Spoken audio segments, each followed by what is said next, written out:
Last video में हमने properties of charge पढ़ा था, ठीक है। आज कुछ इसके एक दो पॉइंट होते हैं वो पढ़ने, जैसे मेन पॉइंट है उसके इम्पोर्टेंट पॉइंट है charging by induction. Charging by induction, ठीक है। इंडक्शन का मतलब है इंड्यूस करना। इंड्यूस मतलब मैं किसी बॉडी को टच नहीं करूँगा, बिल्कुल मैं इस बॉडी को टच नहीं करूँगा विदाउट टचिंग। मैंने क्या किया, इस बॉडी के अंदर चार्ज डेवलप करना, इतने भी नेगेटिव इतने भी पॉजिटिव। मैंने इस बॉडी के अंदर चार्ज को डेवलप किया, ठीक है। वो जो डेवलप किया, ठीक है, उसको बिना टच किया, एक होता है कंडक्शन, एक होता है कंडक्शन। कंडक्शन क्या होता है कि मैंने इस बॉडी को कुछ दिया, there is a physical connection between two bodies B and A, there is some physical connection between B and A, और यहाँ से यहाँ पे कुछ चला गया, थ्रो वायर, सपोज करो थ्रो वायर यहाँ से यहाँ कुछ चला, ठीक है। तो उसको तो मैं क्या कहूँगा, कंडक्शन, ठीक है।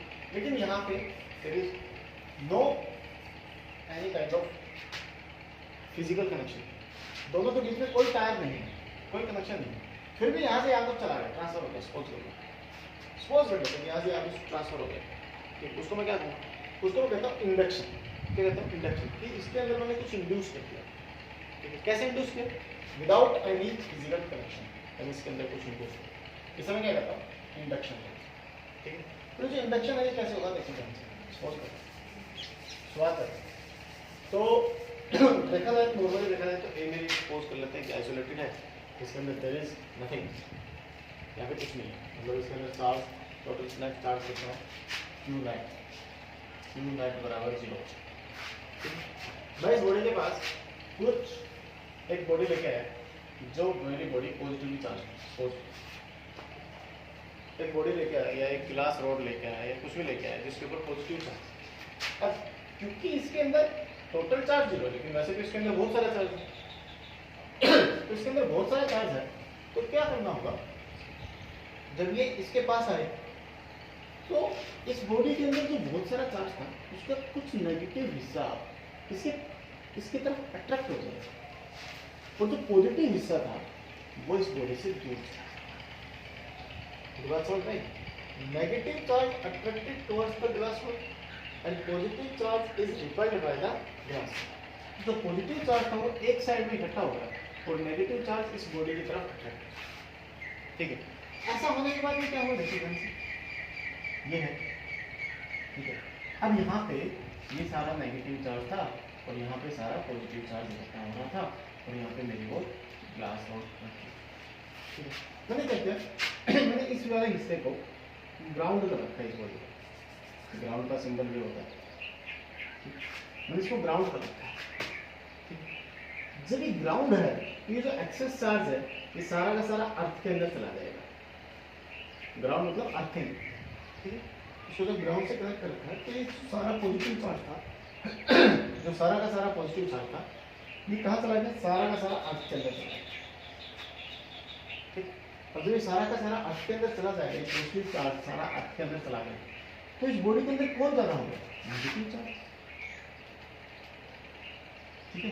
कौन ज्यादा होगा, नेगेटिव, क्योंकि कुछ पॉजिटिव चार्ज अर्थ के अंदर चला गया, इसलिए इस बॉडी का पहले नेट चार्ज कितना था, 0, लेकिन इसका कुछ चार्ज कहाँ चला गया, अर्थ के अंदर चला गया, पॉजिटिव चार्ज गया है जो अर्थ के अंदर गया है वो, तो एक्सेस चार्ज कौन हो गया, नेगेटिव, एक्सेस चार्ज कौन हो गया, नेगेटिव। तो इस बॉडी के अंदर टोटल चार्ज कितना आ गया, अब क्या आ गया, Q बराबर नेगेटिव, Q बराबर नेगेटिव। इट मींस दैट इस बॉडी के अंदर फिलहाल कुछ चार्ज है, वो चार्ज कैसे नहीं, तो इस प्रकार से इसे हम क्या कहते हैं, charging by induction, without any physical connection और विदाउट एनी कंडक्शन हम किसी बॉडी के अंदर चार्ज को डेवलप कर सकते हैं, ठीक है। ये उसकी प्रोसेस है, ठीक है।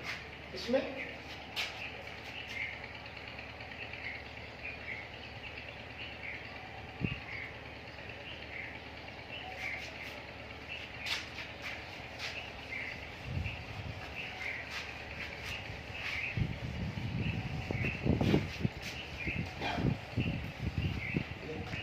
उसके बाद आता है अब आता है अपना प्लांक्स लॉ ऑफ फोर्स।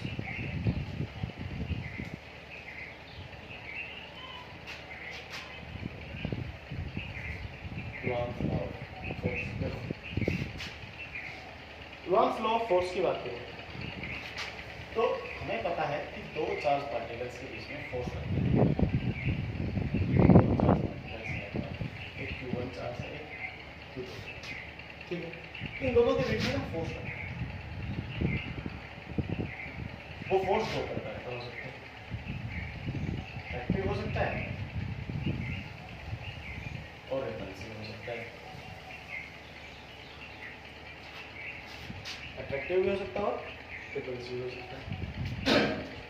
ये था, but what is the magnitude of charge?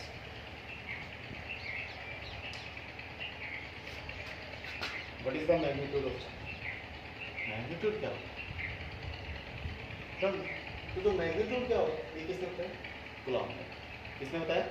Coulomb ने क्या बताया कि इन दो बॉडीज के बीच में जो फोर्स लगेगा वो क्या है? क्या लगेगा? उन्होंने कहा कि इन दो बॉडीज के बीच में जो फोर्स लगेगा वो इन दोनों चार्जेस, इन दोनों पॉइंट्स के जितना चार्ज रखा है उनके प्रोडक्ट के, यानी कि उनके गुणा के डायरेक्टली प्रोपोर्शनल होगा। मतलब इनका गुणा जितना ज्यादा होगा फोर्स उतना ही ज्यादा होगा। मेरी बात समझ में? Q1 इंटू Q2 का मल्टीप्लीकेशन जितना ज्यादा आएगा इन दोनों के बीच में लगा हुआ फोर्स उतना ही ज्यादा आएगा, ठीक। दूसरी बात उसने क्या कही कि जो फोर्स है वो डायरेक्टली प्रोपोर्शनल होता है 1/r², मतलब डिस्टेंस के स्क्वायर के इनवर्सली प्रोपोर्शनल। इसका मतलब उन दोनों के बीच में दूरी जितनी ज्यादा होगी फोर्स उतना ही कम होगा। ये बात समझ में? सिंपल सी बात है। एक ये दो चार्ज पार्टिकल्स यहाँ पर रखे हैं तो इनके बीच में दूरी r है, ठीक है। और ये दो चार्ज पार्टिकल्स सपोज करो यहाँ रखे हैं तो इनके बीच में दूरी r है, ठीक है। यार मैंने लेते हैं यहाँ ले लेते हैं R2 is greater than R1, R2 is greater than R1। तो फोर्स कहाँ जाता है? सपोज करो यहाँ पे Q1 है, यहाँ पे Q2 है, यहाँ पे Q1 है, यहाँ पे भी Q2 है। चार्जेस सेम है, चार्जेस क्या है? सेम, चार्जेस सेम है, बट R2 ज्यादा है तो ये वाला फोर्स जो F2 है वो कम होगा और F1 है वो ज्यादा। F2 है वो कम होगा और F1 है वो ज्यादा होगा। क्यों होगा ऐसा?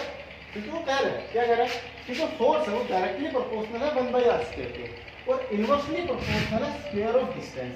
इसका मतलब रेडियस यानी कि डिस्टेंस जो है दो चार्ज पार्टिकल्स के बीच की जो डिस्टेंस है वो जितनी ज्यादा होगी फोर्स उतना ही कम होगा, ठीक है। ये बेसिक बात है। फिर हम समझेंगे कि ये चीजें आई कहाँ से हैं, उन्होंने क्या सोचा होगा, क्या करके ये वैल्यू को सॉल्व किया होगा, हम देखेंगे। देखो क्या है ये वैल्यू आई। अब इसको दोनों इक्वेशन से यदि मैं कैलकुलेशन निकालूं तो क्या है कि F is directly proportional to Q1 Q2 upon r², ठीक। अब डायरेक्टली प्रोपोर्शनल को हटाने के लिए हम क्या करेंगे? एक कांस्टेंट लगाते हैं। F इक्वल टू कांस्टेंट लगाया K Q1 Q2 upon r, ठीक है। और ये जो K है इस K की वैल्यू होती है 9 × 10⁹, ठीक है। K की वैल्यू कितनी थी? 9 × 10⁹ न्यूटन मीटर स्क्वायर पर कूलॉम स्क्वायर, ठीक है। इसकी वैल्यू कितनी होती है? न्यूटन मीटर स्क्वायर पर कूलॉम स्क्वायर। आंसर वैसे ये जो K होता है इस K की वैल्यू अलग अलग होती है, इस K की वैल्यू भी अलग अलग होती है। K की वैल्यू मेरे पास होती है 1/4πε0 फॉर वैक्यूम, ठीक है। वैक्यूम मतलब ये दो चार्ज पार्टिकल्स हैं, इन दोनों के बीच में मीडियम कौन है? मीडियम कौन है भैया? एयर। मीडियम कौन है? एयर, ठीक है। अब देखो तो ये वैल्यू K की होती है वैक्यूम के लिए, ठीक है। वैक्यूम के लिए ये वैल्यू मेरी फिक्स है, वैक्यूम के लिए ये वैल्यू मेरी फिक्स है। लेकिन यदि यहाँ पे मीडियम एयर के अलावा कुछ और हो जाता है, ठीक है। यदि यहाँ पे मीडियम एयर के अलावा कुछ और हो जाता है तो क्या आएगा? तो हम क्या करेंगे? K की वैल्यू क्या आ जाती है मेरे पास? 1/4πε0 × में εr, ठीक है। At this εr is constant for a particular medium, ठीक है। ये जो एप्सिलॉन है, एप्सिलॉन ये क्या होता है मेरा? परमिटिविटी। क्या होती है? परमिटिविटी, ठीक है। Epsilon not absolute permittivity, absolute permittivity, ठीक है। और एप्सिलॉन आर जो होता है वो होता है रिलेटिव परमिटिविटी, रिलेटिव परमिटिविटी, ठीक है। एप्सिलॉन आर क्या होता है? Relative permittivity. एप्सिलॉन नॉट क्या होता है? Absolute permittivity. एप्सिलॉन क्या होता है? परमिटिविटी।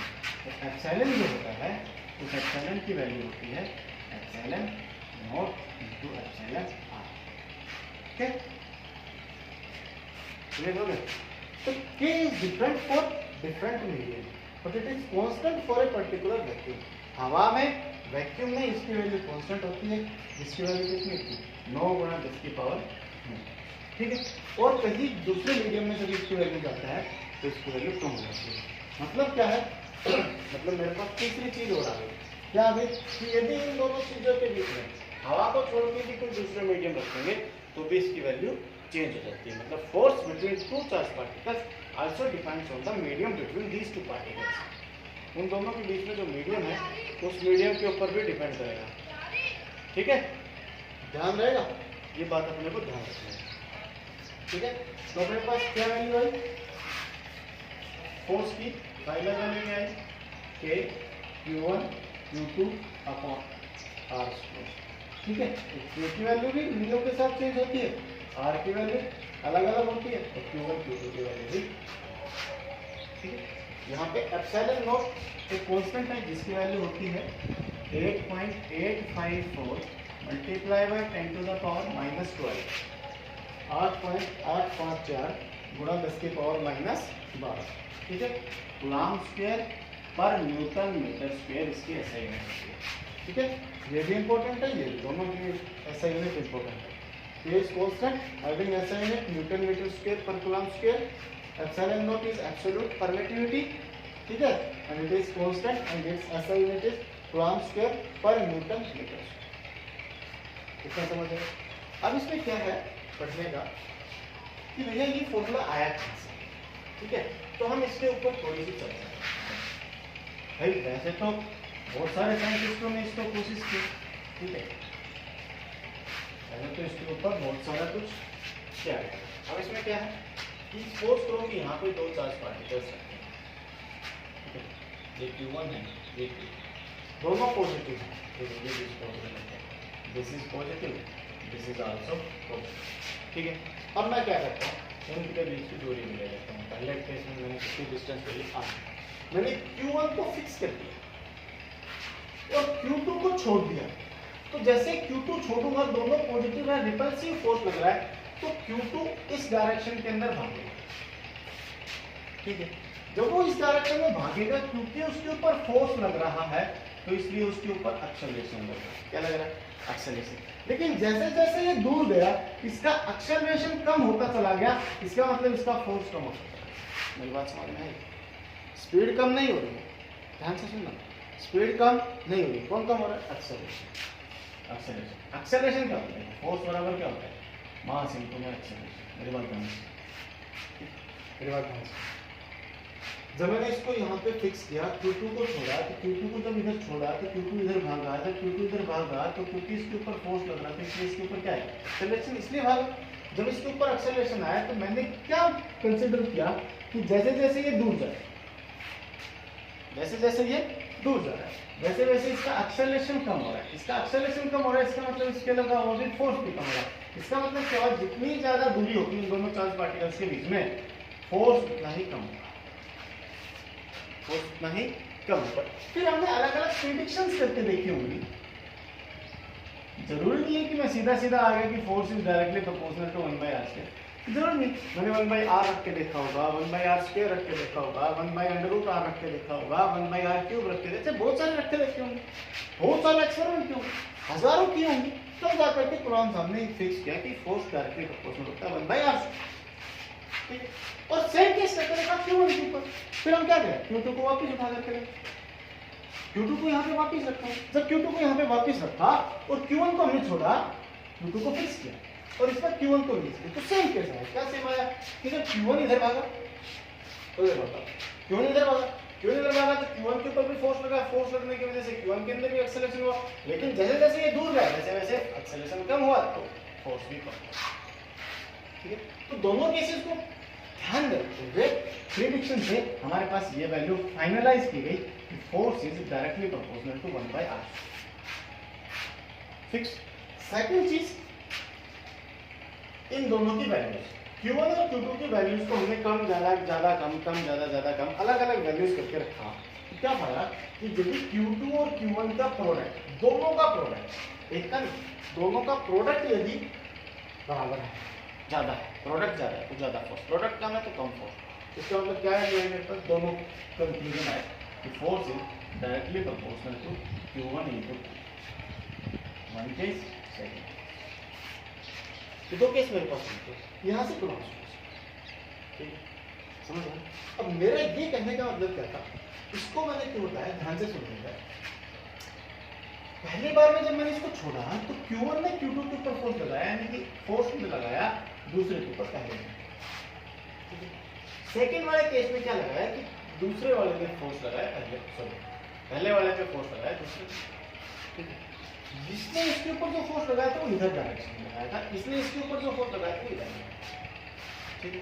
हमने क्या पाया था कि एक्सेलरेशन से जब फोर्स कैलकुलेट किया गया तो ये वाला फोर्स और ये वाला फोर्स दोनों की वैल्यू बराबर थी।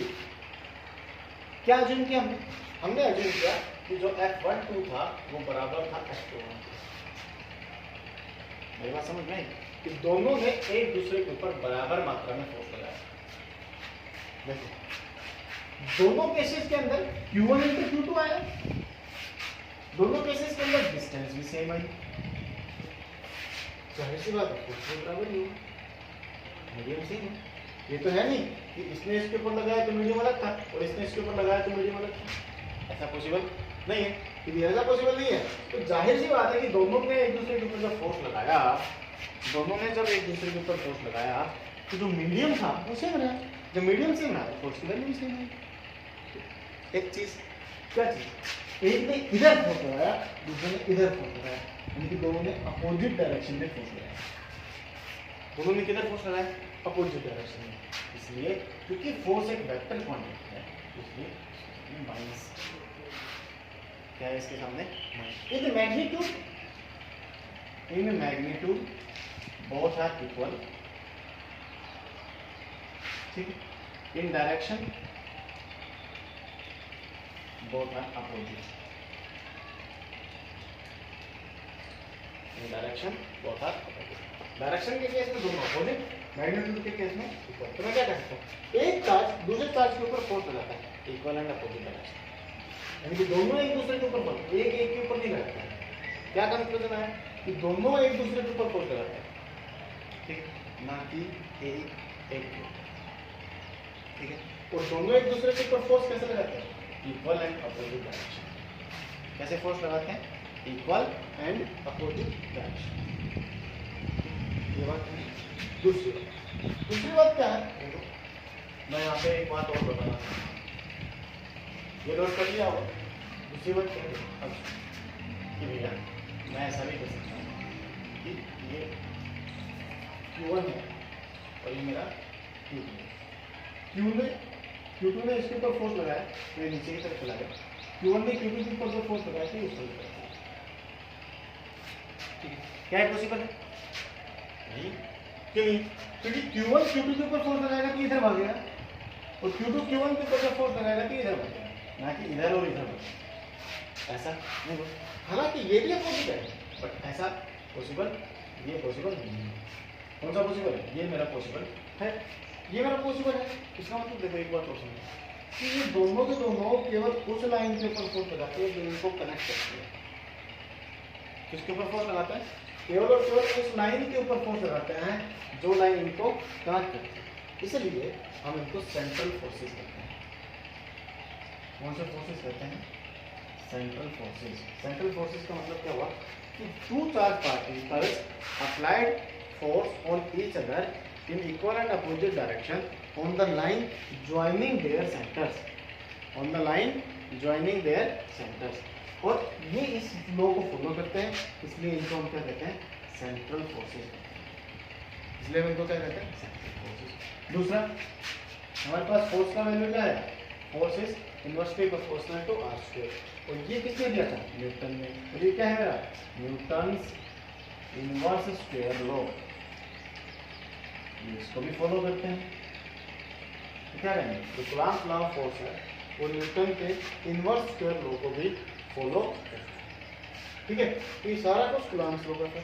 अब इसमें अपने पास क्या कितनी बातें निकलती हैं, 3 बातें। एक तो फॉर्मूला है, फोर्स इज इक्वल टू के Q1 Q2 upon r square. ठीक है, दूसरी बात क्या निकलती है, ये जो वैल्यू है, this value is different in different medium. ठीक है, और ये किसकी वजह से होता है, एप्सिलॉन आर की वजह से। ये क्या होती है, रिलेटिव परमिटिविटी। क्या होती है, रिलेटिव परमिटिविटी। ठीक है, और रिलेटिव परमिटिविटी की वैल्यू में निकालो तो ये खत्म हो जाएगा फिर नाम का। देखो लास्ट में सपोज करो मेरे पास 2 चार्ज पार्टिकल्स हैं, पहले मैंने उनको फोर्स निकाला एयर के अंदर, तो एयर में कितना है, 1/4 pi epsilon naught Q1 Q2 upon r square in air. ठीक है, फिर आया एक दूसरे मीडियम के अंदर, तो उसकी वैल्यू वहां पे कितनी आ जाएगी, क्योंकि मैंने सेम चार्जेस लिए हैं, एक बार उनको एयर में रखा, एक बार उनको मीडियम में, तो मीडियम में रखा तो कितना है, Q1 Q2 अपॉन में आर स्क्वायर, फिर यहाँ पे epsilon are in medium.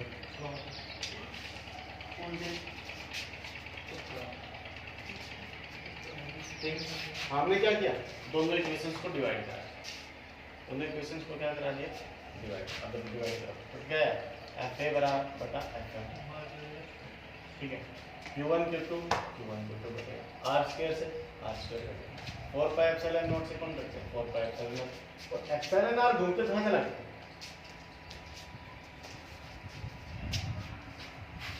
so what is relative permittivity? Relative permittivity is the ratio of force between two charged particles in air divided by force between two charged particles in a particular medium. ठीक है, this is my relative permittivity. Correct? ये formula important है और ये formula मेरा important. ठीक है, जो फोर्स है वो चार्ज पार्टिकल्स के प्रोडक्ट पे डिपेंड करता है, उनके बीच की डिस्टेंस के ऊपर डिपेंड करता है, और उसमें क्या मीडियम है उस मीडियम के ऊपर भी डिपेंड। ठीक है, ये सारा कॉन्सेप्ट था, इसको